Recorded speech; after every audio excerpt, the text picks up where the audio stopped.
Okay, hallelujah. Praise the Lord. Magandang umaga po sa ating lahat.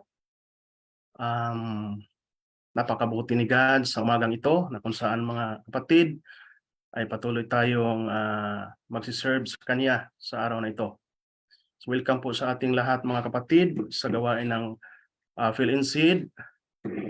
Ang gawain ng Fill in Seed ay magpatuloy via Zoom. So inanyahan po namin ang lahat ng ating mga kapatid na mag-attend at makinig ng salita ng Diyos sa ating mga gawain.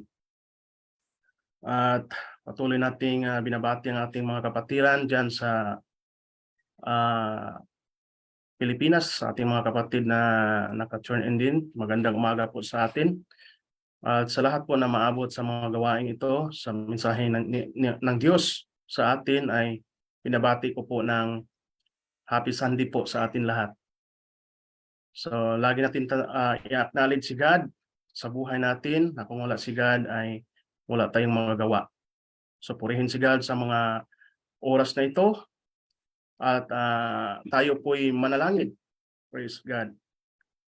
Aming Diyos, Lord, napakabuti mo sa amin, Lord, sa mga oras na ito. Salamat, Panginoon, na kung saan, Panginoon, dinala mo kami sa mga gawain ito.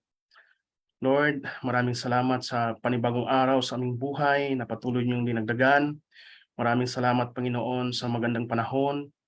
At sa araw na ito, Panginoon, ang lahat ay luluhod, lahat ay lumapit sa iyo at purihin ka, Panginoon. Nilalapit namin, Panginoon, ang gawain ito at ikaw lamang, Lord, ang aming mapasalamatan. Ikaw lamang, Lord, ang aming masambit sa mga oras na ito. At i-bless mo ang bawat isa, Panginoon, na aming mga kapatiran, Lord, na naka-tune in at nakikinig, Lord, ng iyong salita. Patuloy niyo i-bless ang aming mga puso, Lord, na maging karapat-dapat kami sa iyo, Panginoon. Salamat, Panginoon, sa mga gawain ito na binigyan niyo sa amin, na kung saan, Panginoon, ay mapuri ka namin, mapasalamatan ka namin, Panginoong Diyos. At salamat sa aming mga kapatiran, sa aming pastor, na kung saan, Panginoon Diyos, na patuloy mong ginagamit sa mga gawain ito. Lord, asahan namin, Panginoon, ang iyong banal na espiritu na siyang maghari sa aming kaligitnaan at maging open ang aming puso, Panginoong Diyos.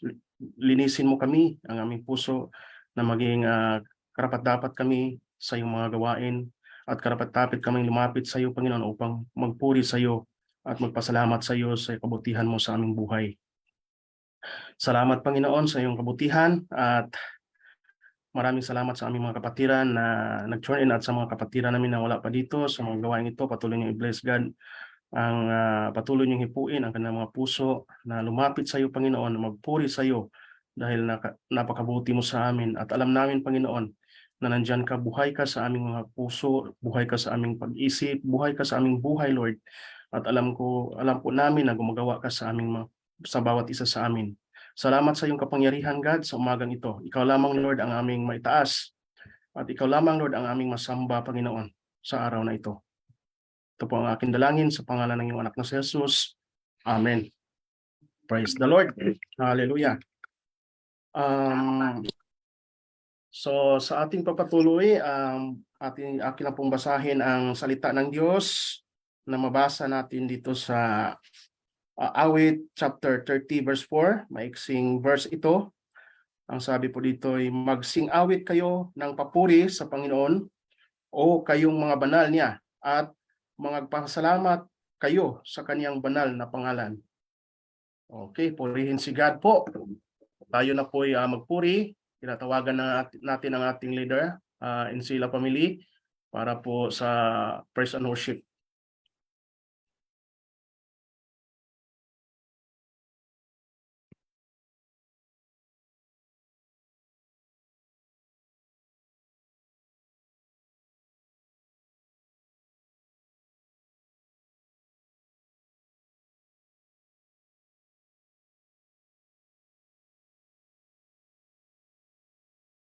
Yes, good morning everyone. Welcome po sa morning service ng Phil and Said po today. Everyone, we are inviting you to join us to sing a song for our Lord Jesus, and our first song is entitled. Yes, good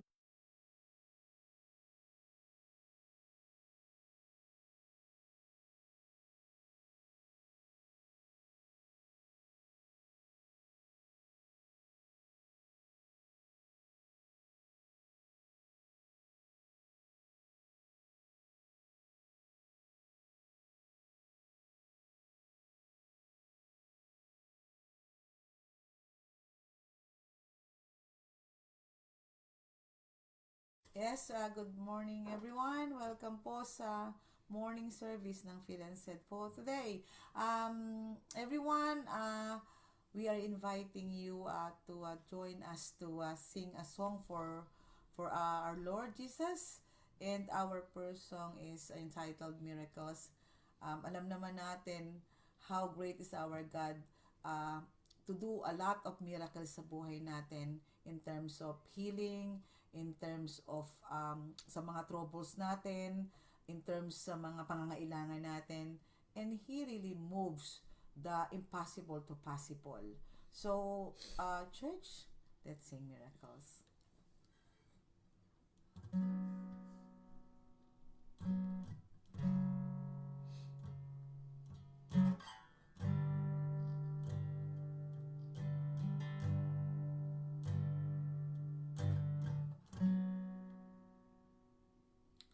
The one who made the blind to see is moving here in front of me. Is moving here in front of me. The one who made the deaf to hear is silencing my every fear. Silencing my every fear. I believe in you. I believe in you. You're the God of miracles.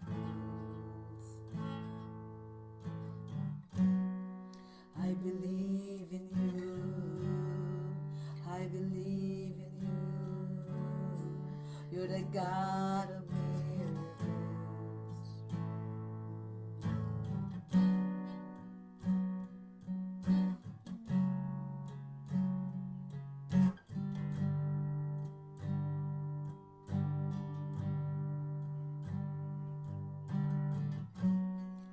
The one who does impossible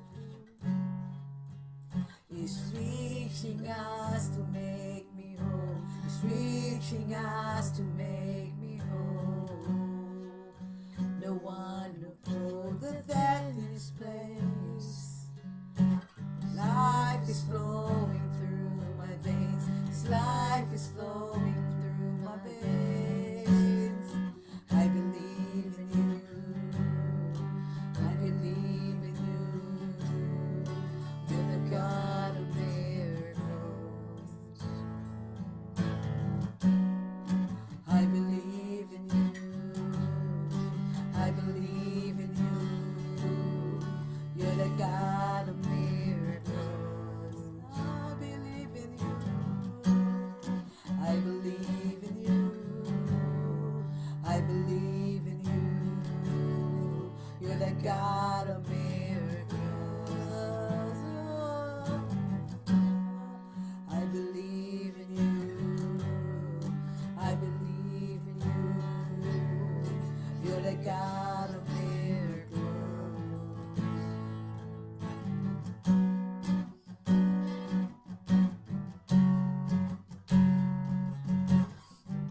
The God who was and is to come.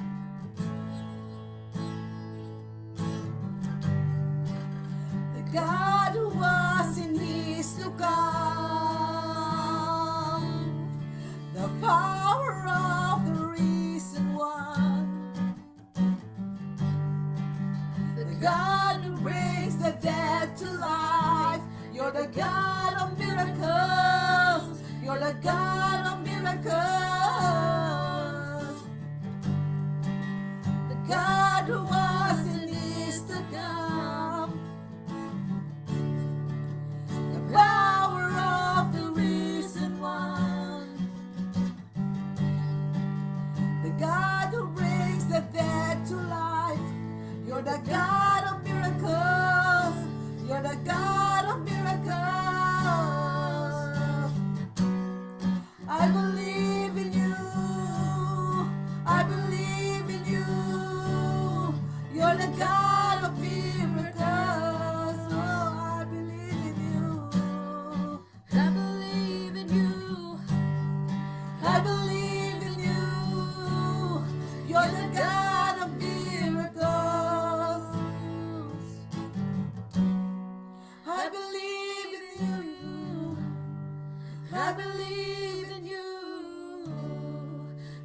God of miracles. I believe in you.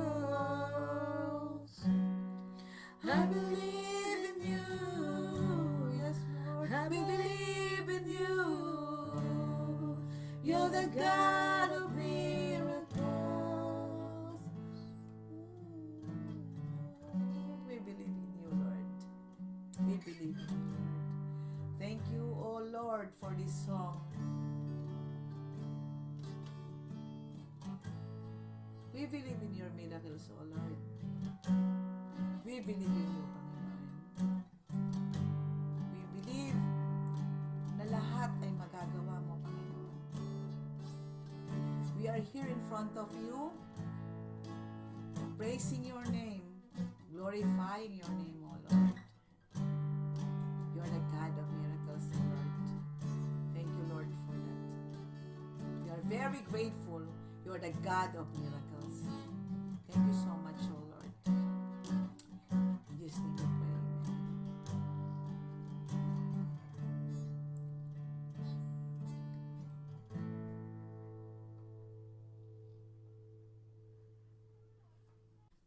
Yes, church, let's continue to sing. Let's sing Wala Kang Katulad. In the lyrics saying, kahit awitin namin ang lahat sa mundo, di kayang ilarawan ang kadakilaan mo. Kulang ang lahat ng tula, kulang maging mga salita, upang ihayag namin ang kabutihan mo. Wala kang katulad, wala nang hihigit sa'yo, wala kang katulad, wala nang papantay sa'yo. Ikaw ang Diyos, noon pa man, maging ngayon at kailanman, sa habang panahon, wala kang katulad. Let's sing Wala Kang Katulad. Awitin ko man lahat ng awit sa mundo, di kayang ilarawan ng kadakilaan mo. Kulang ang lahat ng tula, kulang paging mga salita, upang ihayag ang kabutihan mo. Wala kang katulad, wala kang katulad, wala nang hihigit sa'yo. Wala kang katulad, wala nang papantay sa'yo. Ikaw ang Diyos, noon pa man, maging ngayon at kailanman, sa habang panahon, wala kang katulad. Muli nating awitin ng first verse.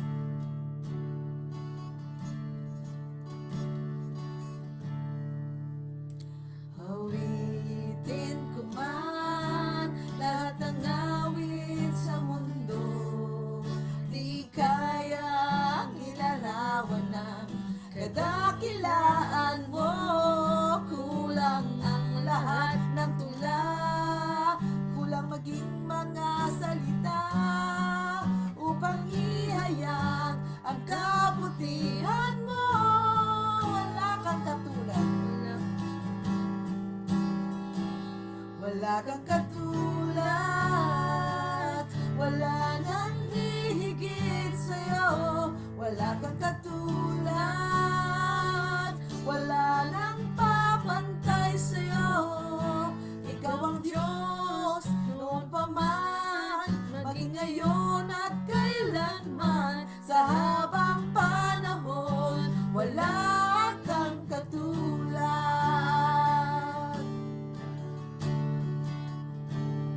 Wala kang katulad, wala nang hihigit sa'yo. Wala kang katulad, wala nang papantay sa'yo.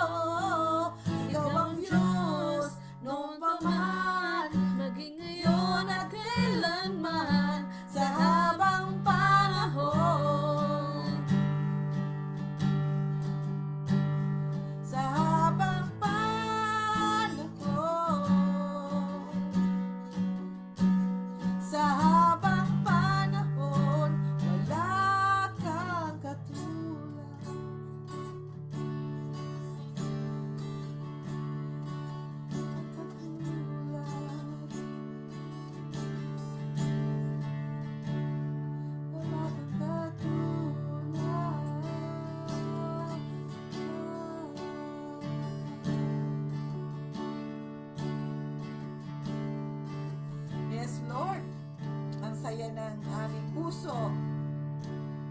masigla ang aming boses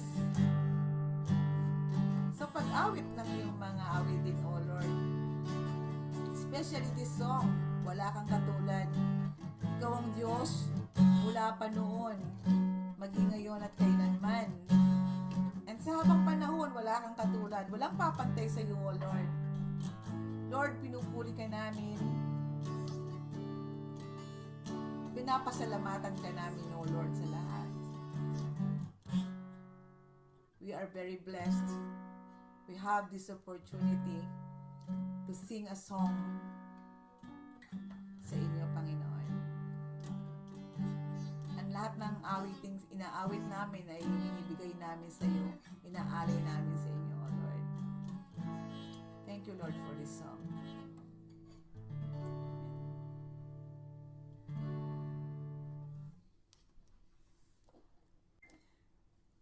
Yes, church, our next song is Purify My Heart. Join us to sing another song for our Lord Jesus. Lord, we pray na linisin mo ang aming puso, ang aming isipan, lahat sa aming Panginoon bago kami humarap sa iyo, O Lord. Gabayan mo kami sa bawat pag-awit namin, and maawit namin ito ng kaaya-aya sa iyo, O Lord. Thank you, Lord, for today. And yes, Lord, guide us to sing your song. Purify my heart. Let me be as gold and precious silver. Purify my heart. Let me be as gold, pure gold, refiner's fire. My heart's one desire is to be holy, set apart for you, Lord. I choose to be holy, set apart for you, my Master, ready to do your will.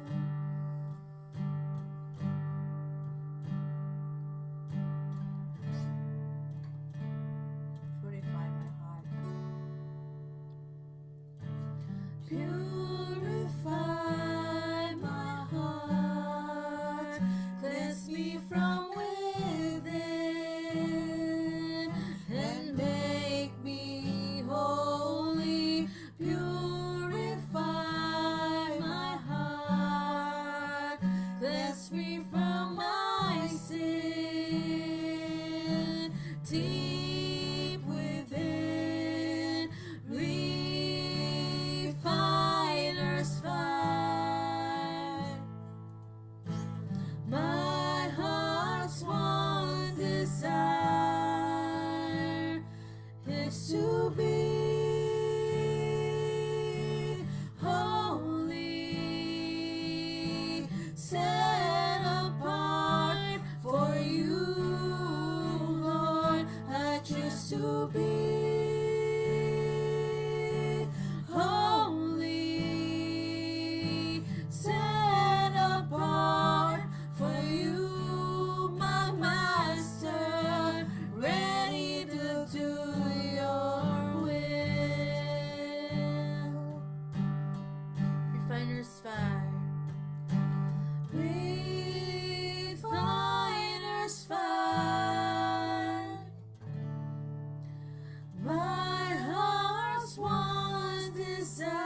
Yes, thank you Lord sa lahat ng mga inawit namin para sa inyo. From miracles, wala kang katulad, and the last song, Purify My Heart. Thank you, Lord, for all these songs. And I'm praying, oh Lord, that naawit namin ito para sa iyo. We thank you, Lord, for everything. Thank you, Lord, for everyone na nagjo-join in, nagjo-zoom in para mag-worship sa iyo, Lord. Pinupuri ka namin, Panginoon. Pinabalik namin ang lahat ng kabutihan sa iyo. We glorify your name, O Lord Jesus. In this name we pray. Amen.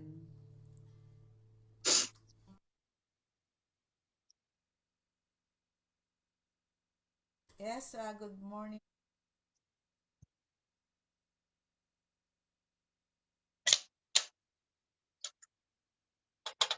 Magandang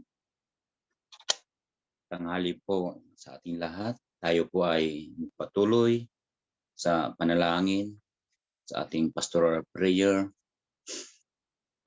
Dakilang Diyos na makapangyarihan, O God. Kami ngayon ay lumalapit sa iyong harapan upang ialok sa iyo ang aming gawain, O God. Ialok sa iyo ang aming pag-aaral sa umagang ito. Dakilang Diyos, kami po ay humihingi ng tawad sa aming mga nagawang pagkakasala, Panginoon. Patawarin po ang bawat isa, O God. Linisin mo ang aming puso, ang aming isipan, Panginoon. Ugasan mo kami na yung banal na dugo. Padaluyin mo ang Espiritu sa bawat isa, sa bawat nanonood, nakikinig, nakatune in sa gawain ito, Panginoon. Pagpalain mo lahat kami, Panginoon. Panginoon, dinadalangin ko, Panginoon, ang pasasalamat. Kahit hindi kami naka-live, hindi kami naka face-to-face, O God, ay andito naman kami upang ipagpatuloy ang mga gawain ito, Panginoon. Kaya kami ay blessed na blessed, O God, dahil kahit sa anong paraan, Panginoon, ay nagagawa namin na magpatuloy sa iyong gawain, O God. Tulungan mo po ang bawat isa, Panginoon, na magpatuloy, na maging mainit sa iyo, Panginoon, upang pag-aralan ang inyong mga salita, lalong-lalo na pag-araw ng linggo, O God. Tulungan mo ang bawat isa, Panginoon, na magkaroon ng tapang upang magkaroon ng priority. Ikaw ang unahin, O God. Kaya sa umagang ito, Panginoon, ang aming gawain, ikaw, Panginoon, ang pumagitna sa amin, sa aming kalagitnaan, sa oras na ito, Panginoon, ang aming pag-aaral na ito, O God, inaali namin sa iyo, Panginoon. At aming nilalapit, Panginoon, ang mga membro, O God, ang lahat ng PhilInSaid member, O God, na kami ay maging matatag at hindi madala ng cares sa ating mundong ito, O God, na unahin ang mga bagay-bagay. Bakos ikaw ang aming pahalagahan ang gawain ito, Panginoon. Nilalapit din namin, O God, ang aming puting pastor, O God, sa umagang ito, Panginoon. Ikaw ang magtago sa kanyang likuran, Panginoon. Ipuin mo ang kanyang pamilya, O God. Ipuin mo ang kanilang araw-araw na pumumuhay. I-bless mo sila, O God. Nilalapit namin sa iyo, Panginoon, na lahat ng lalabas sa kanyang bibig, O God, ay magagaling sa iyo. Ang pangaral na ito, O God, upang tumagos sa aming puso at isip, O God, upang maranasan din namin ang tuloy na pagpapala ng gagaling sa iyo, Panginoon. Tulungan mo, Panginoon, ang aming pastor. Panginoon, huwag mo siyang bigyan ng panghinaan ng loob, Panginoon, sa mga gawain ito. Dahil alam namin, Panginoon, ikaw nagtalaga sa kanya, O God, sa gawain ito, Panginoon. Alam namin, Panginoon, na maganda ang aming takbo, Panginoon. Maganda ang hangarin niya, Panginoon, upang marami ang maligtas, Panginoon. Tulungan mo po, Panginoon, ang kanyang pamilya, Panginoon. I-bless mo palalo, Panginoon, upang ang kanyang pagpatuloy sa gawain ito, ang aming leadership, O God, ay maganda, Panginoon. At lahat po ng leadership ng aming church na ito, O God, tulungan mo ang bawat isa, Panginoon, lalo na yung mga naghahawak ng Bible study, Panginoon, music ministry, O God, yung mga prayer warriors leader namin, O God. Panginoon, ikaw na ang bahala sa amin lahat, Panginoon. Tulungan mo ang bawat isa, Panginoon, na hindi huminto sa gawain ito. Dahil alam namin, Panginoon, pag ito ay nagpatuloy sa aming pamumuhay, alam namin, Panginoon, na yung pangako ay maliligtas ang bawat isa sa amin, O God. Kaya, Panginoon, pinanghawakan namin, Panginoon, ang pangako ng sino mong mananampalataya sa iyo, O God, ang sino mong magpapatuloy sa iyo hanggang wakas, Panginoon, ay siyang maliligtas. Panginoon, sa umagang ito, inaalay namin ang gawain ito, Panginoon. Sa pangalan ni Jesus, kami po ay nagpapasalamat. In Jesus' name we pray. Amen. Praise the Lord. Maraming salamat po sa matibay na panalangin ni Brother Dardo.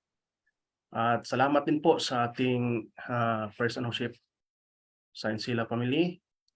Ang Diyos po ay palaging i-bless kayo at patuloy kayo i-bless financially at materially, lalo na sa spiritually po. Okay, magpatuloy tayo sa ating announcement. Ito po yung ating order of worship, no?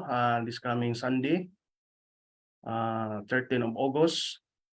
Ang ating pong speaker, Pastor Juju Asi.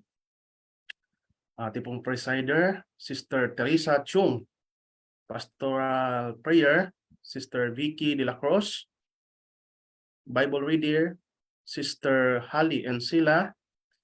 Offering prayer, Brother Eric Encila. At ang ating pong praise and worship leader, si Sister Juna Asi. Thank you. At ang ating naman pong adult Bible study ay magpapatuloy ngayong Saturday,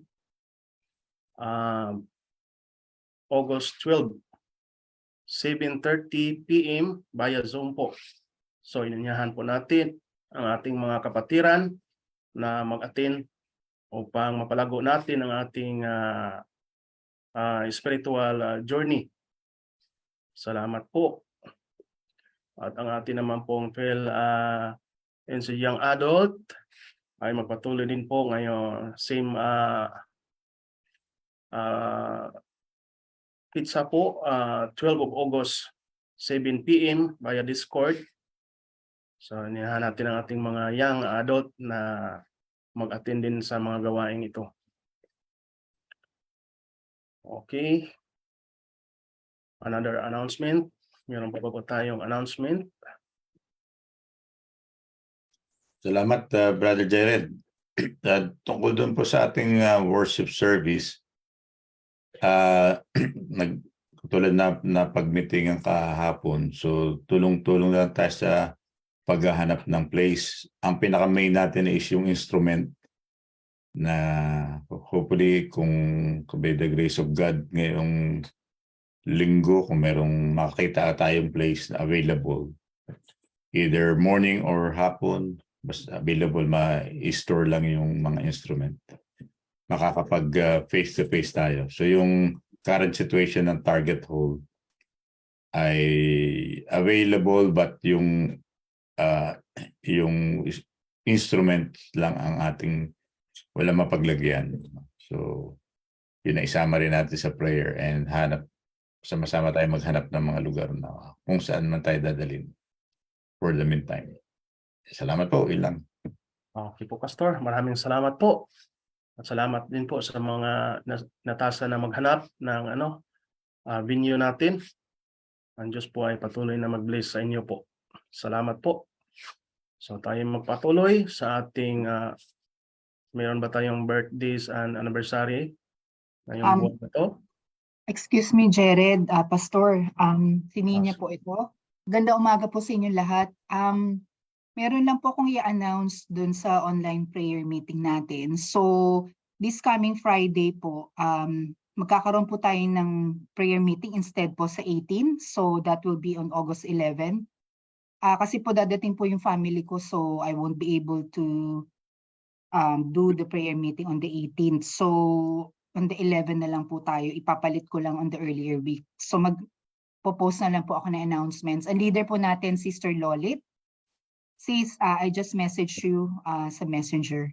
Thank you so much po. Maraming salamat.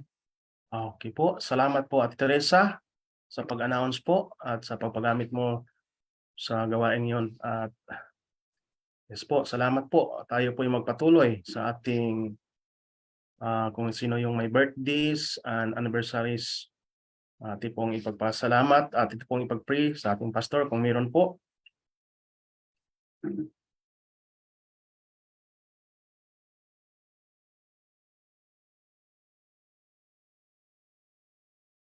Wala ba tayong birthdays and anniversaries ngayong buwan na to?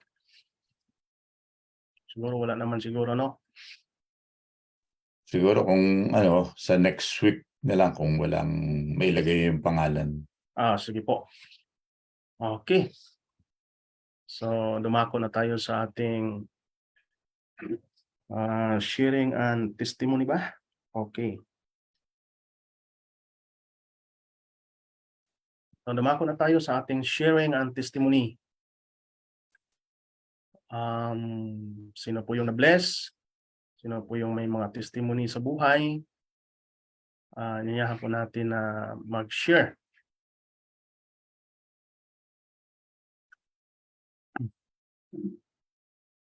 So, ako po muna. Gusto ko lang papasalamatan si God, no? Sa ating pamumuhay at sa ating ministry, no? Dahil sa ating mag-meeting kagabi ay nakita natin kung paano ito binibless ni God. Hindi tayo karamihan but patuloy tayong binibless ni God spiritually at financially po. So salamat po sa Diyos dahil nagpapatuloy tayo sa mga gawain ni God. Sa aking pamilya din po, maraming salamat sa protection niya sa araw-araw sa aking pamilya at sa aking work po. Kahit malayo ay nakasurvive ako kahit traffic ang aming daan papunta at pabalik. So patuloy pa rin ako binigyan ng God ng kalakasan sa pangatawan. So yan lang po, maraming salamat.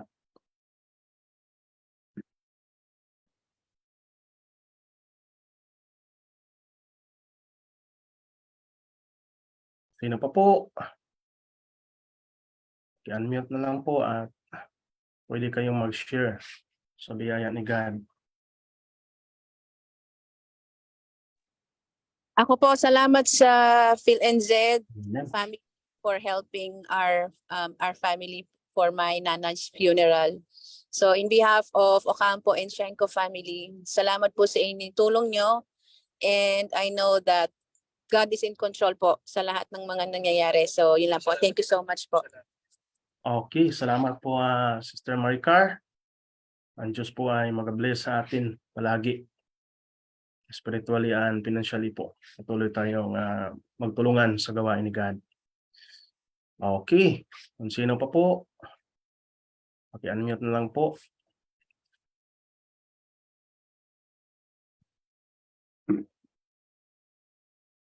So kung wala na po tayo, tayo'y dumako sa ating tithes and offering prayer na dalhin ng ating kapatid na Nanay Diday. Yeah, open Magandang umaga po sa ating lahat. Magpapasalamat din muna ako sa Amen. health naming mag-asawa dahil kahit na malamig, hindi rin kami nagkakaroon ng karamdaman o anumang sipon. At kahit ako lang mag-isa nagtatrabaho dun as a cleaner in Highbury Mall, at least nakakaya ko pa rin yung trabaho kahit papano. Sana po makakuha na tayo ng place para sa Amen. ating face-to-face para magkita-kita tayo. At magkaroon na tayo ng kumustahan sa lahat ng yun lang po. Salamat po kay Lord sa health at sa kaligtasan.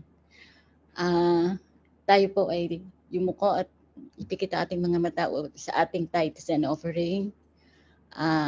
Lord, maraming salamat po sa umagang ito at kami po ay nagkasama-samang muli kahit sa online worship lang po. Nawa Panginoon, patnubayan niyo po kami sa lahat ng oras. Iniaalay po namin sa inyo ang tithes and offering na ito na nagmula sa aming hanap buhay at inilalaan po namin ito sa mga taong ilaan po na ninyo, Lord, sa mga taong nangangailangan at makatulong sa lahat at mapalawak ang inyong banal na iglesia at nawa po, Panginoon, ay makatulong ito sa lahat. At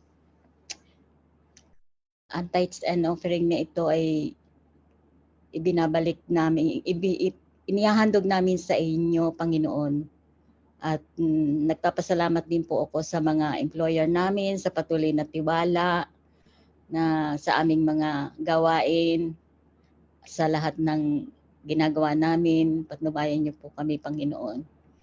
Ito ang aking samot dalangin sa ngalan ng ating Panginoong Hesus. Amen. Amen po. Marami pong salamat, Nanay Diday, sa panalangin po sa ating tithes and offering. Okay, so dumako tayo sa ating Bible reading na dalhin ng ating kapatid na Brother Israel de la Cruz.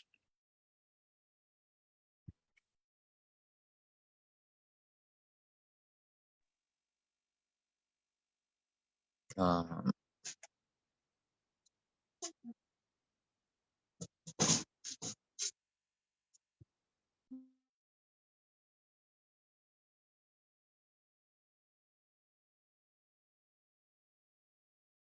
saglit lang po.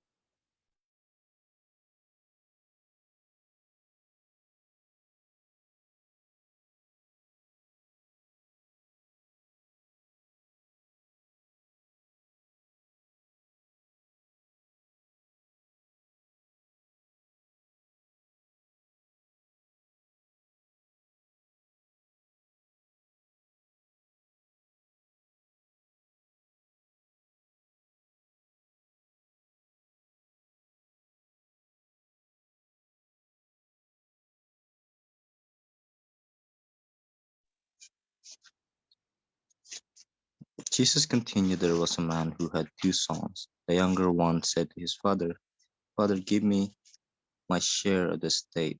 So he divided his property between them. Not long after that, the younger son got together all he had, set off for a distant country, and there squandered his wealth in wild living. After he had spent everything, there was a severe famine in that country, who sent him to his fields to feed pigs. He longed to fill his stomach with the pods that the pigs were eating, but no one gave him anything. When he came to his senses, he said, How many of my father's hired servants have food to spare, and here I am starving to death. I will set out and go back to my father and say to him, Father, I have sinned against heaven and against you. I am no longer worthy to be called your son. Make me like one of your hired servants. So he got up and went to his father. But while he was still a long way off, his father saw him and was filled with compassion for him. He ran to his son, threw his arms around him, and kissed him. The son said to him, Father, I have sinned against heaven and you, and against you. I am no longer worthy to be called your son. But the father said to his servant, Quick, bring the best robe and put it on him. Put a ring in his finger and sandals on his feet. Bring the fattened calf and kill it. Let's have a feast and celebrate. For this son of mine was dead and is alive again. He was lost and is found. So they began to celebrate. Meanwhile, the older son was in the field. When he came near the house, he heard music and dancing. So he called one of his servants and asked him, What is going on? Your brother has come, he replied, and your father has killed the fattened calf because he has him back, safe and sound. The older brother became angry and refused to go in. So his father went out and pleaded with him. But he answered his father, Look, all these years, I've been slaving for you and never disobeyed your orders. Yet you never gave me even a young goat so I could celebrate with my friends. But when this son of yours who has squandered your property with prostitutes come home, you kill the fattened calf with him. My son, the father said, you are always with me, and everything I have is yours.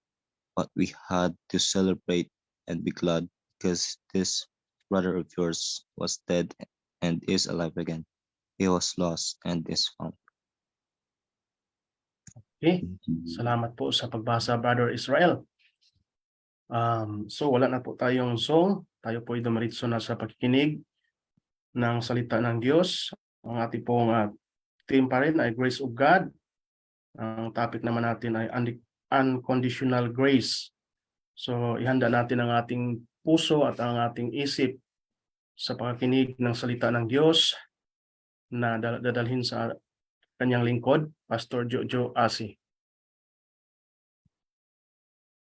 Salamat, Brother Jared, sa pangunguna ngayon and sa pagbasa ng salita ng Diyos.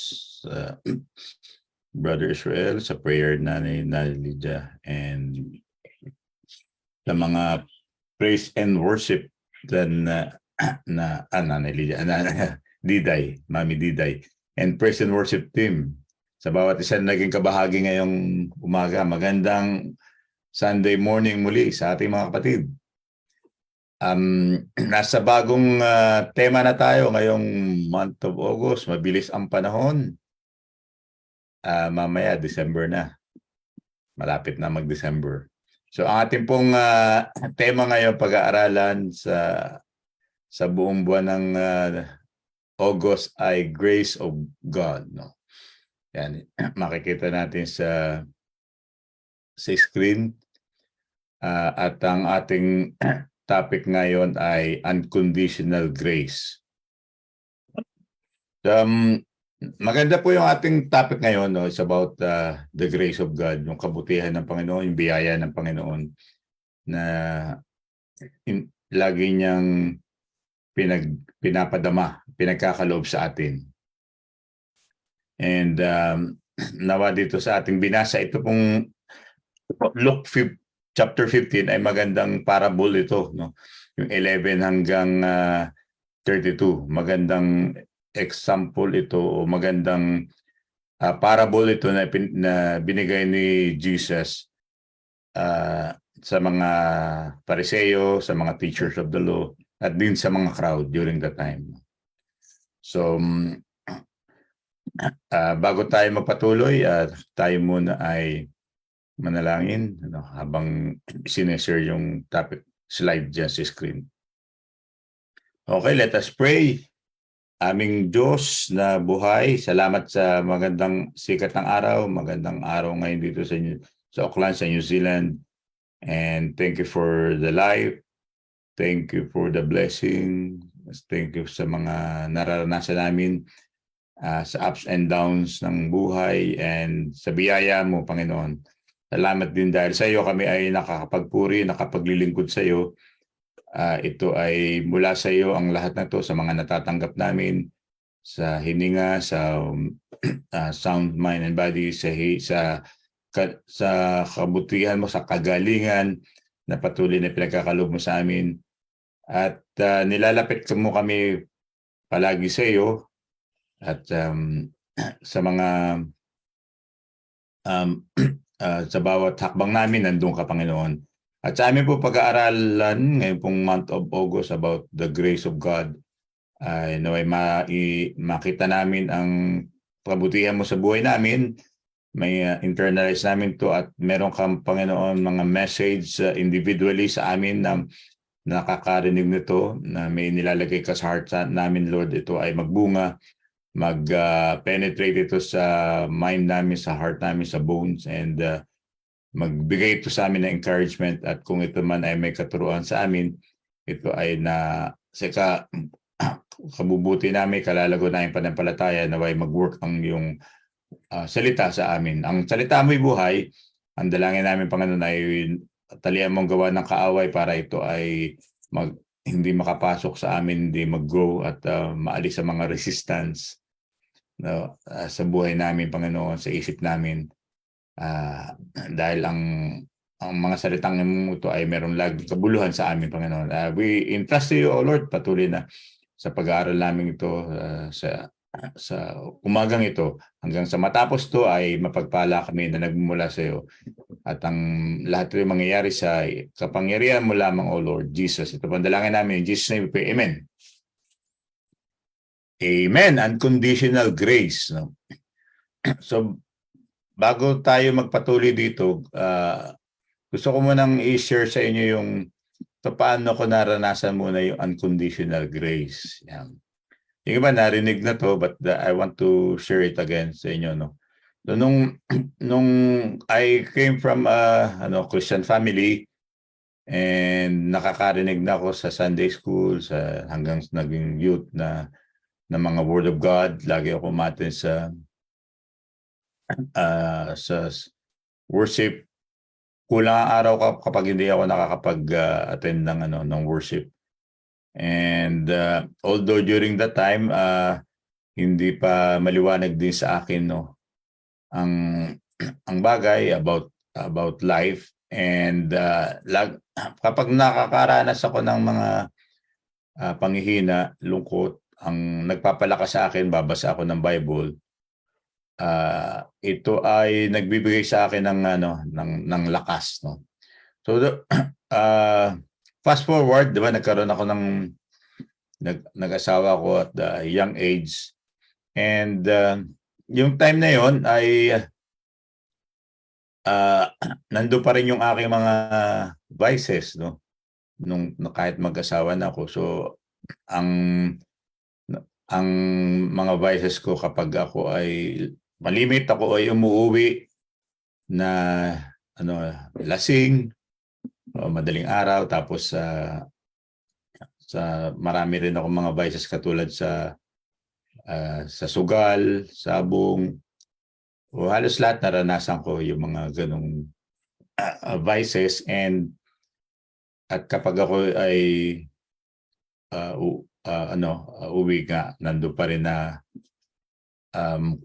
kasama yung mga kaibigan, kamag-anak, na ako ay uuwi sa bahay na kung hindi man lasing, nakainom, no? So paulit-ulit yung mga pangyayaring yon. So salamat sa grace ni Lord, dahil siyempre binibigyan din ng yung asawa ko ng pagtsatsaga. And nakikita ko rin doon ay yung grace ni Lord, no? So sa kabila ng aking mga kasalanan na mga ginagawa ulit-ulit, ay yung unconditional love ng Panginoon, yung grace niya nandoon, no? Kilala ko na si Lord, pero hindi ko maiwan yung aking mga ibang mga ginagawa sa buhay. So pero kaya ko gusto i-share to yung si Lord ay mabuti. Bilang ako, tinitingnan ko sarili ko, at saka ang karamihan din sa atin, marami naman tayong nagagawang mali. Sa kabila na nagagawa natin kamalian, nandun pala yung pangunawa ng Panginoon, yung grace niya. Dahil di ba ang ginawa ni Lord sa atin at sa akin ay dahil sa biyaya niya, ako'y naligtas nung ako'y nanampalataya sa Kanya. Sa aking sarili, hindi ko kayang iligtas ang aking sarili. Hindi ko kayang magbago. Sa palagay ko, sa bawat isa sa atin ay walang makakapagbago sa sarili nating gawa, kundi ito'y sa biyaya ng Panginoon. Diba? Ang sinabi niya doon sa kanyang mga salita na makikita natin, sapagkat sa biyaya ng Diyos tayo naligtas dahil sa ating pananampalataya. So, walang condition yung grace ni Lord. Bakit? Sinuko niya yung kanyang buhay, inoffer niya yung kanyang buhay sa atin para tayo ay maligtas. No?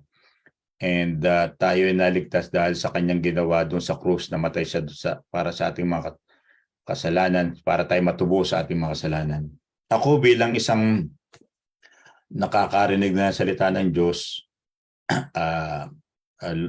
bata pa lang ako, lagi akong nag-church, nagsisimba. Pero yung aking mga nagagawang kamalian ay nandun pa rin. Lahat naman, wala naman perfecto. Palagi ko nag-agree sa atin.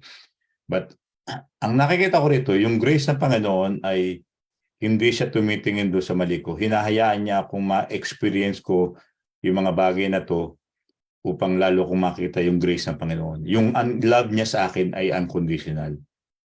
So, lalo nating pag-aralan ito, tatlong bagay na titingnan natin. Ano ba ang makikita natin dito doon sa parable ng pinag-aralan natin sa Luke chapter 15, 11 to 32. At ano naman yung sinasabi ng Panginoon ito sa atin, no? I pray and I hope that by the grace of God ay makita natin at mag-reflect sa atin itong babasahin natin ito. Nakita ko doon sa pinag-aaralan natin, hindi kailanman ang Panginoon nag-ginudge ako doon sa aking ginagawa. Hindi siya, kundi nandun pa rin yung pag-ibig niya kahit mali yung aking ginagawa, pero nandun pa rin yung kanyang love, yung kanyang grace. And I pray that ma-experience natin to. The first one na ating titingnan dito sa 3 points lang is yung unconditional love and acceptance. Yeah. Ito po yung first nating makikita, no? Ang sabi po rito doon sa nakita natin, ano ba yung ginawa nung parable na to? Di ba pinasa kanina na merong yung lalaki there ay merong siyang 2 anak. Yung anak niya ay younger, lumapit siya sa kanyang tatay. Sabi doon sa Luke chapter 15 verse 11, ang sabi niya dito, basahin natin sa Tagalog. Sinabi sa kanya ng bunso, "Ama, ibigay na po niyo sa akin ang mamanahin ko." At hinati nga ng ama ang kanyang ari-arian. Ito po yung sinabi niya. Humingi siya gusto niyang makuha na yung kanyang mana, no? Bago po tayo pumunta ron, kailan magandang maintindihan natin yung context din dito. Kasi sa Luke 14, ang context kasi nito ay doon sa Luke 14, nung si Jesus Christ, sabi po rito sa 14 verse 3, sa 1 hanggang sa 6, ay tinanong ni Jesus Christ ang mga Pariseo, ang mga teachers of the law, at kasi during that time ay Sabbath day. Ang sabi po rito, sabi ni Jesus, tinanong niya ang mga Pariseo at mga dalubhasa sa kautusan, naayon ba sa kautusan ang magpagaling sa araw ng pamamahinga o hindi?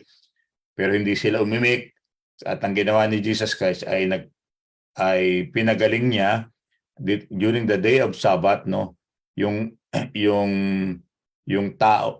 isang lalaki na merong karamdaman.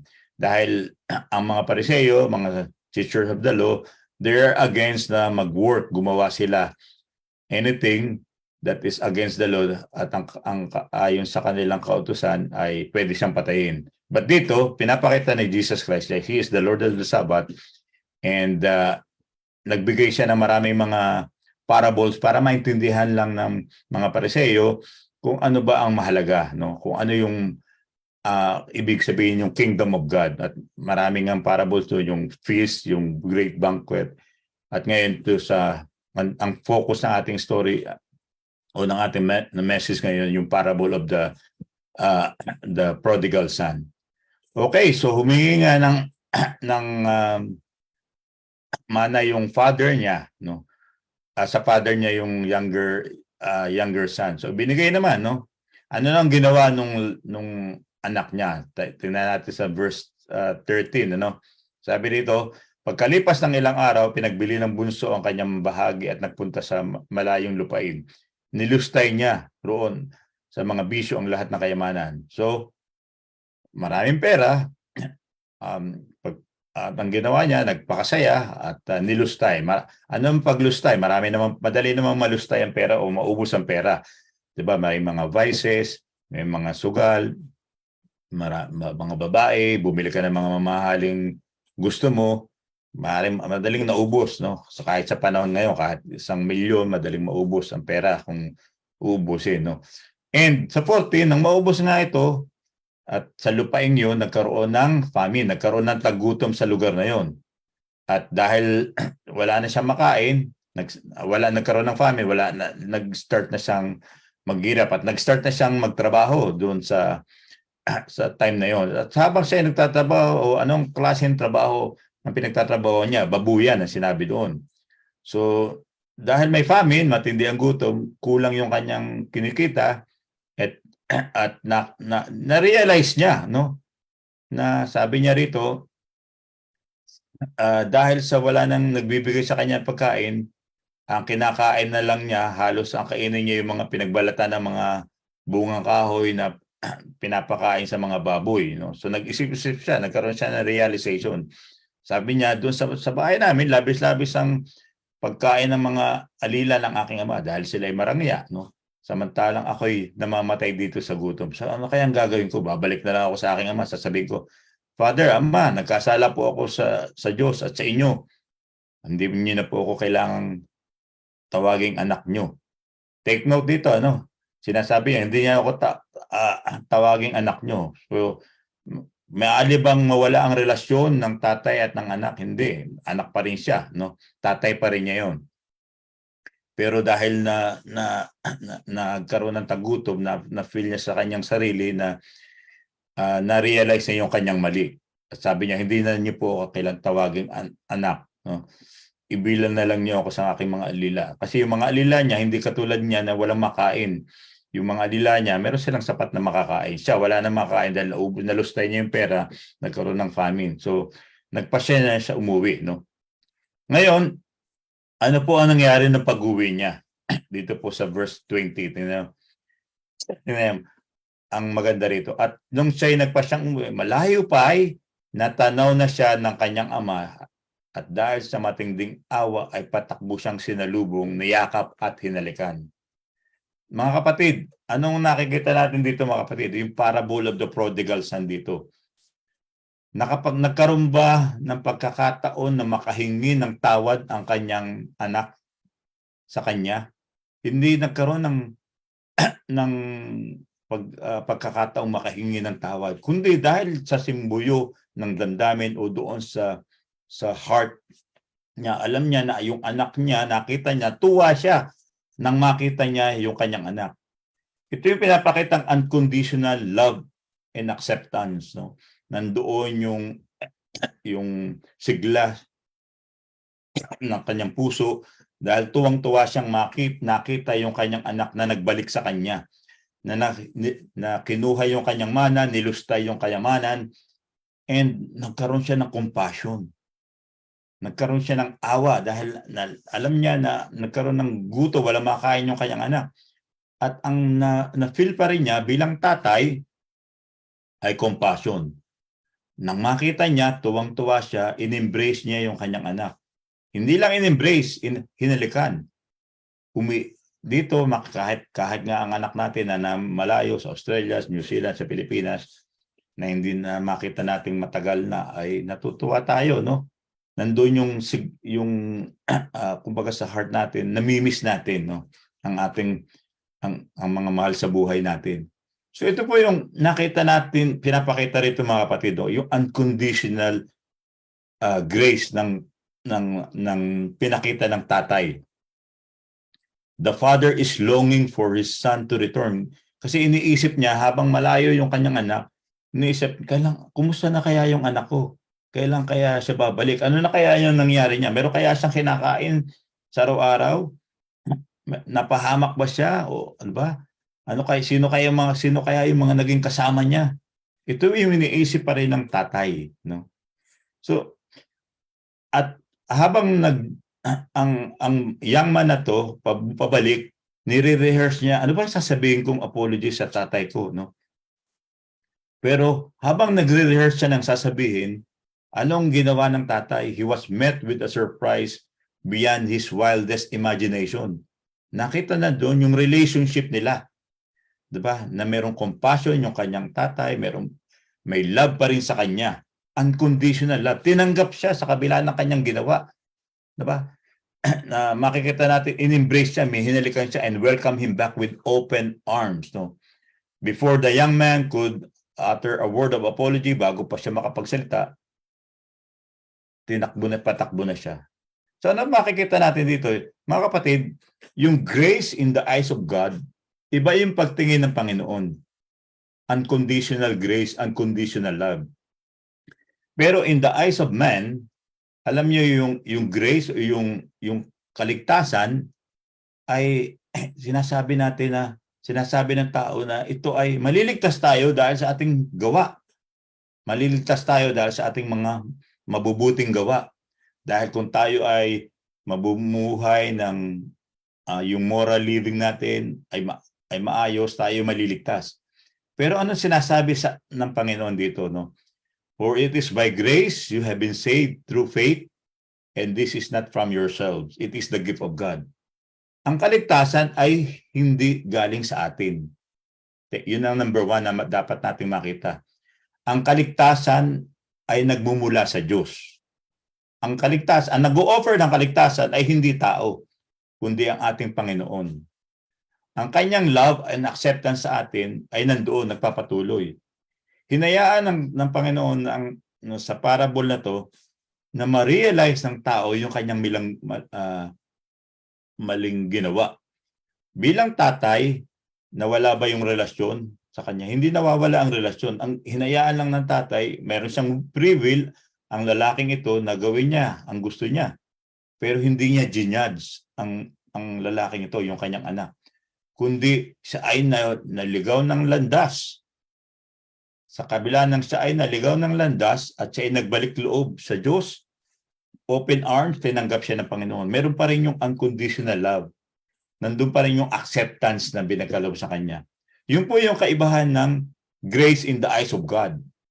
Ang Diyos natin ay punong-puno ng pag-asa, punong-puno ng pag-ibig, and the willingness for us to embrace us kahit tayo ay lumalayo. And salamat sa Panginoon dahil yung na-share ko sa inyo yung experience ko sa umpisa pa lamang, yung grace ng Panginoon sa akin. Diba? Sa kabila ng ako ay lumayo sa Panginoon, kahit paulit-ulit ako nagkakasala sa Kanya, ay nandun pa rin yung pag-ibig niya. Ang tanong ay, tayo ba? Ganun din kaya yung grace na ino-offer sa atin ng Panginoon? Everyday, nag-ino-offer niya yung love sa atin, yung grace sa atin. Hinahayaan ng Panginoon na tayo ay kung minsan tayo ay madapa dahil sa pagkakadapa natin ay tutulungan pa rin tayo ng Panginoon na makaahon, no? So nandun yung pag-asa na pinapakita niya, yung love pa rin niya sa atin. Hanggang sa time na dumating ang time sa atin na ma-realize natin ano ba yung tamang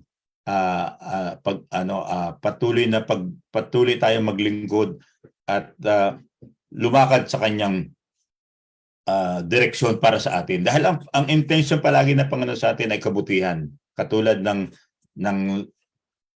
itong young man na to, no? The next point natin makikita ay yung unconditional restoration and redemption. Basahin po natin dito uli sa verse, no? Sabi ng lalaki, Father, dito po sa, I have sinned against heaven and before you. I am no longer worthy to be called your son. But the father said to his servant, bring quickly the best robe and put on him and put a ring on the hand and shoes on his feet. Yun po yung sinabi sa Luke chapter 15, 21 to 22. So makikita natin yung unconditional grace ng Panginoon dito. Nagkaroon ng restoration, nagkaroon ng unconditional restoration at nagkaroon ng unconditional redemption. Bakit po nakita dito unconditional grace, no? Kasi yung the young son's decision to return home, ito po yung tinatawag na ito yung turning point ng kanyang buhay, no? Na-realize niya na siya ay nagkamali at siya ay bumalik sa Panginoon. Ang maganda rito sa unconditional restoration and redemption dito, his father, no, not only forgave him but also restored him to a place of honor with the family. Imagine niyo mga kapatid, nagkaroon ng ibinalik sa kanya, ni-restore siya ng kanyang tatay, di ba? nilagay pa rin siya, ikaw ay anak ko, kabilang ka pa sa aking family. Although nagkamali ka, ito ay sinasabi niya, ikaw ay anak ko. So sa atin mga kapatid, di ba tayo ay, sino ba ang hindi nagkakamali sa atin? No? Every day tayo ay nagkakamali at ang iba ay nalilis ng landas. Pero nandun pa rin kaya ang pag-iintay ng Panginoon sa mga taong nalilis ng landas na bumalik sa Kanya? Yes, hanggat hindi pa bumabalik ang Panginoon, binibigyan niya tayo ng pagkakataon ng lahat ng tao na magbago at magbalik loob sa Panginoon at makilala siya bilang Panginoon at Tagapagligtas. Nandoon siya. Ito yung eyes of God.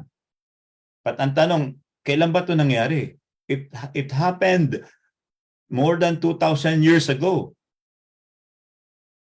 Ibig sabihin, nandoon pa rin yung grace ng Panginoon, yung love ng Panginoon. Ang gusto ng Panginoon is ma-restore, ma-redeem ang lahat ng tao, bumalik sa Kanya at makilala siya. Ito ay time ng Panginoon. And pinag-aaralan natin dito yung grace ng Panginoon. The aspect of the story, ito ay nagre-reflect dito yung desire ng Panginoon to redeem us from our mistakes at saka i-restore us to para yung magkaroon tayo ng close relationship with Him. Ganun din po yung sinabi ng parable ni Jesus Christ sa Kanya. Di ba? Pinapakita rito, tuwang-tuwa ang ama na ang lahat ng kanyang anak ay magbalik loob sa Kanya, bumalik sa Kanya. At alam paano niya restore? Balik, tingnan natin sa 21 hanggang 22, no? Sabi po rito, sinabi sa Tagalog ng ama, nagkasala po ako sa Diyos at sa inyo, hindi na po ako karapat-dapat na tawaging anak nyo. Ito po yung mind ng anak.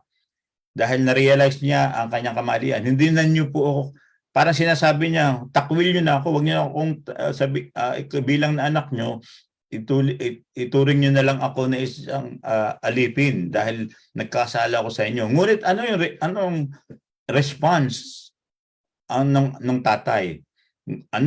Wala siyang sinabi, kundi sinabi niya, ngunit tinawag ng ama ang kanyang mga alila. Dali, kunin nyo ang pinakamagandang damit at bihisan nyo siya. Imagine niyo ang response sa kanya is with love, unconditional grace, unconditional restoration. Ang sabi siya, pinakamagandang damit ang ibigay sa kanya. Hindi lang yung bihisan. So meron siyang restoration na ginagawa ang Panginoon para sa buhay natin. Gusto niya ibigay pa rin sa atin the best sa atin sa kabila ng tayo ay nagkakasal at lumalayo sa Kanya. Suutan niyo siya ng singsing at sandalyas, hindi lamang damit. Bigyan pa siya ng singsing. Anong symbol ng singsing? Symbol nito ng redemption. Symbol ito na gusto siyang ilagay siya, you are my son, ilagay siya doon sa place of honor na karapat-dapat sa Kanya. Ito pala yung gusto ng Panginoon. Ang sandalyas, ito ay bibigay din ito ng opportunity for us. You belong to my family, no? Sinasabi rito sa atin ng ating Panginoon. So yung grace ng Panginoon, mga kapatid, hindi lamang ito pinapardon tayo sa ating mga kasalanan. Hindi lamang tayo pinapatawad sa ating mga kasalanan. Kundi ito po ay i-transform us and offers the opportunity for a fresh start. Ito po ang maganda sa grace ng Panginoon.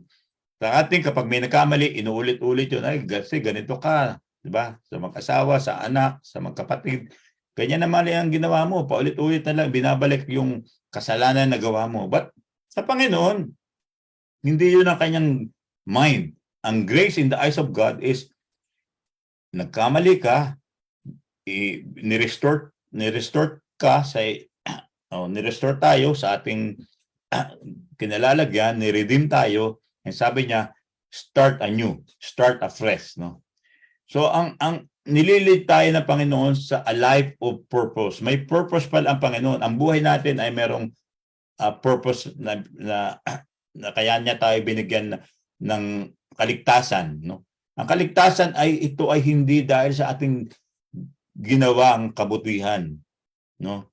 Kung tayo ay dahil tayo nananalangin, tayo tumulong sa mga pulubi o nagpagawa, kung ikaw ay may milyonaryo, nagpagawa ka ng isang church, ng building, nag-offer ka sa church para nakapagpatayo ng building ng malaki.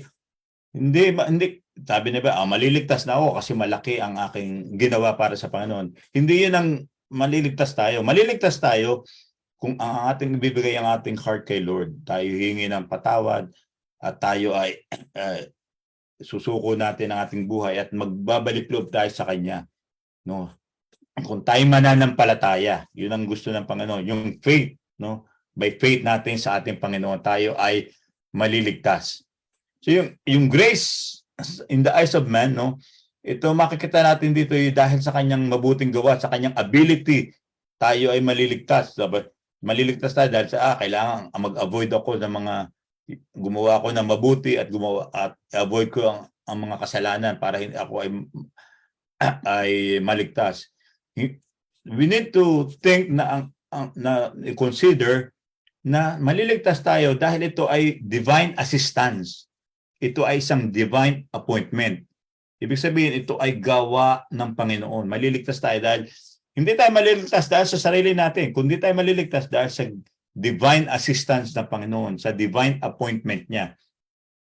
Diba? Hindi tayo ay naligtas hindi dahil sa ating pananampalataya, kundi inalaw ng Panginoon, binigay sa heart natin, sa mind natin, na tayo manampalataya sa Kanya. Ito ay merong divine assistance pa rin, diba? Na pinapahayag niya sa atin. Nanampalataya tayo dahil hindi sa sarili natin. Nanampalataya tayo dahil inilagay sa heart natin na manampalataya sa Kanya. No? So meron pa rin, lahat ito ay mula sa Panginoon.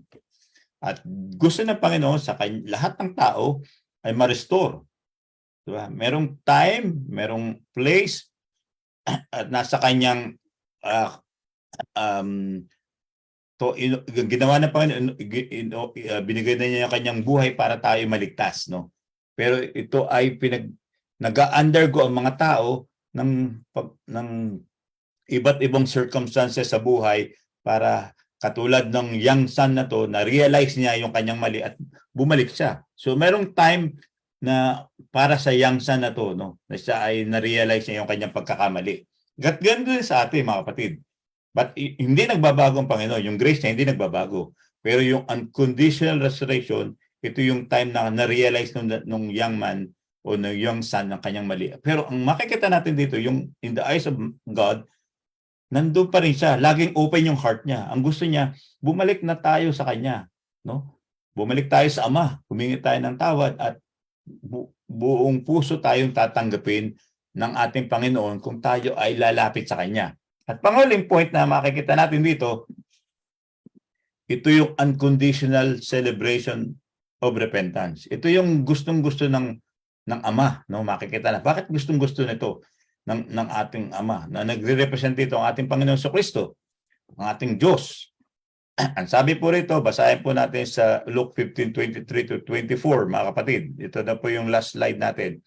Sabi po dyan, ng kanya pagbabalik, sabi niya, katayin nyo ang pinakamatabang guya at tayo kumain at magdiwang. Diba? Ano yung pinakitang restoration and redemption? Sinabi niya doon sa 22, tinawag ang kanyang mga alila, dali, kunin nyo ang pinakamagandang damit at bihisan nyo. Diba? Merong siyang ginawang restoration and redemption. Suutan nyo siya ng singsing at sandalyas. Hindi lamang nagtapos doon. Hindi lang siya binalik doon sa kanyang yung kanyang honor, no? Yung kanyang honor within the family, kundi ang ginawa pa rito ay gusto pang i-celebrate ng father, yung dahil natuwang-tuwa siya, nagbalik loob yung kanyang anak. Nagutom siya at nagkaroon ng famine at gusto niyang bumalik siya sa kanya upang makasama ng kanyang ama at humingi ng tawad. Dahil sa pangyayaring ito, gustong i-celebrate ng tatay ang ginawa ng anak.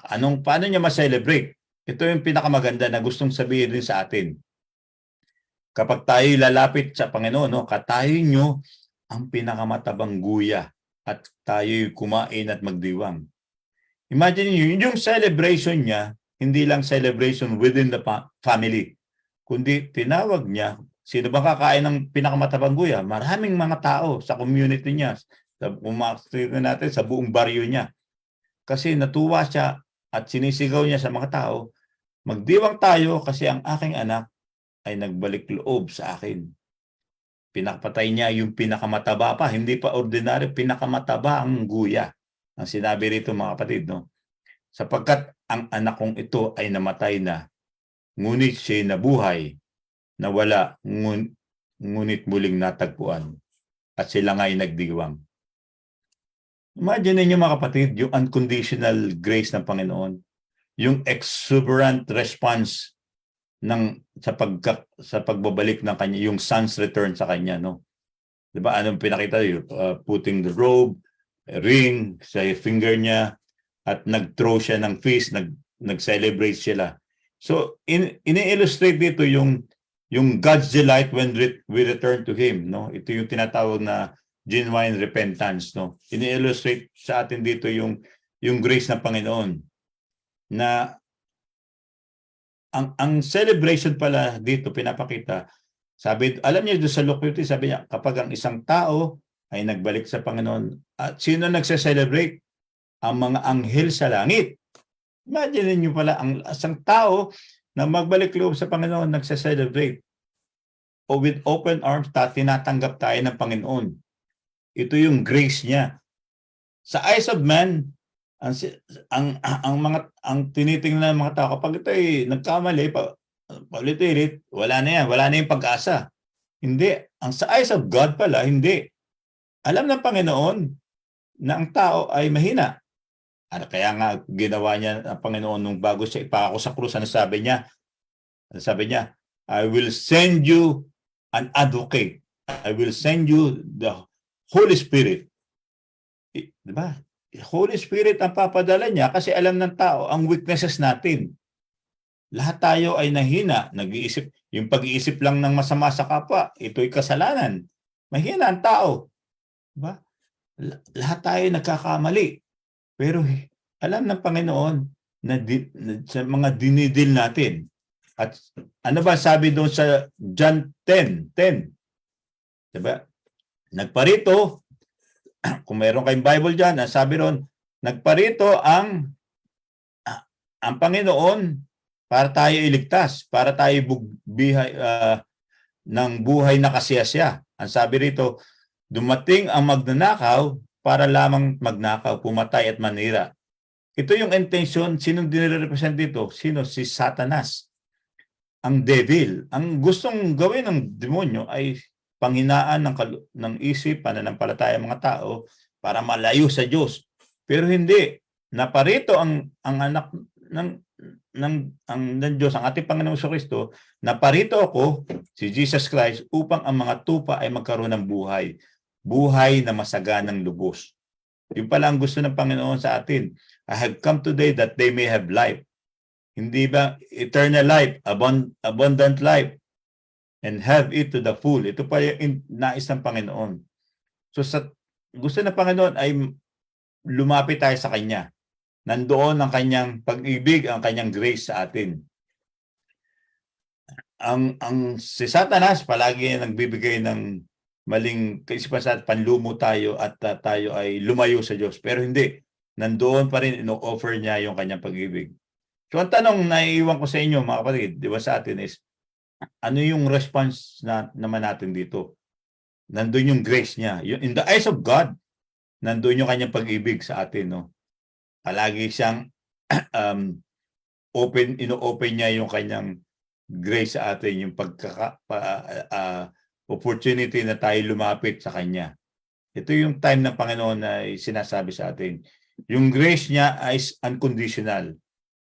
But sa atin mga kapatid, ang tanong dito ay ano yung response natin, no, sa ino-offer natin ng Panginoon, no? Nandoon ang Kanyang pag-ibig, hindi nagbabago. It's for us na to continue to serve Him, to love Him, and who knows, no? Ito yung time na sinasabi sa atin na katulad ng isang lalaking to, magbalik loob sa Kanya. I-offer natin yung heart natin sa Kanya at meron siyang blessings na ipagkakalob sa atin. Nandun yung Kanyang yung love niya palagi sa atin. So tayo po ay magwakas sa isang panalangin at nawa ay magbigay ito sa atin ng encouragement, yung kanyang mga salita, no? At makita natin na yung grace ng Panginoon ay hindi talaga nagbabago. Iba yung unconditional, yung eyes ng Panginoon in terms of grace. At hindi unfathomable yung love niya, no? Patuloy na pinaparana sa atin. And let us pray. Salamat po, O Lord, sa iyong love, sa grace mo na nandoon, no, offer mo palagi sa amin, no? Thank you, Lord, for giving your life for us to forgive us for all our sins and unrighteousness. And thank you for the parable of the prodigal son, na tunay, Panginoon, na ito'y magandang parable for us to understand, to realize yung love mo sa amin. Hindi kayang abutin yung pagmamahal mo sa iyong mga anak. Sa kabila ng kami, mga tao, mga anak mo, ay nagpa-iba-ibang landas, mando pa rin yung mga confusion sa heart namin, yung doubt, palagi na lamang may doubt, lagi na lang kami nagke-questions to you sa life namin. And nandun yung mga weaknesses namin, Lord, emotionally, mentally, physically, at lalo higit spiritually. But still, Lord, hindi ka nagbabago. Nandun pa rin yung understanding mo, yung love mo, yung grace mo sa amin, na patuloy na iwatig mo sa amin, pinapakita mo sa amin, Panginoon, na ikaw ay laging nakatingin sa amin. Nandun pa rin yung pangunawa mo sa amin, yung love mo. Dahil ang gusto mo sa amin ay magkaroon kami ng abundant life, masaganang buhay, magkaroon kami ng assurance, ng salvation, at ang makita namin, Panginoon, ay yung eyes na meron ka, Panginoon, na kung kami lalapit sa iyo at ang aming heart at ang mind namin ay nakatuon lang sa iyo, hindi kami maliligaw ng landas, Lord. Marami mga disruption ang mundong ito, problema na nakikita namin everyday, but still yung eyes na nakatuon sa iyo ay ma-overcome namin, Panginoon, Lord, ang lahat ng ito, ang lahat ng mga negative thoughts, mind, emotions na hindi belong kayo, Panginoon, ay mapapaltan mo, Panginoon, ng pag-asa. Dahil ikaw po, Panginoon, nagbibigay ng pag-asa at yung love mo ay nandoon. Talagi na salamat po sa grace na to, sa ginawa mo para sa amin, para kami maligtas sa aming mga kasalanan. At salamat po, Panginoon, sa lahat ng ito. At nawa, Panginoon, sa isang linggong ito na gagawin namin at sa muli namin pagkita-kita ay madama namin, Lord, ang biyaya nagmumula sa iyo, ang katagumpayan na patuloy na ipaparanas mo sa bawat sa amin. At ito po ang aming dalangin at pagkaloob mo sa amin, Panginoon, ang bendisyon at pagpapala na nagmumula lamang sa iyong pangalan. In Jesus' name, may the love of God, the fellowship of the Holy Spirit, and the grace of our Lord Jesus Christ be with you all. May the Lord Jesus bless you. In the name of Jesus, to God be the glory. Amen. Amen. Magandang tanghali po muli sa ating lahat, and God bless all. Praise God. Hallelujah. Amen. Thank you po, Pastor. Thank you po, everyone. Salamat Bye-bye. po. God bless you. Bye. Thank you po, Pastor. Thank you, Dad. Okay, thank you. God bless.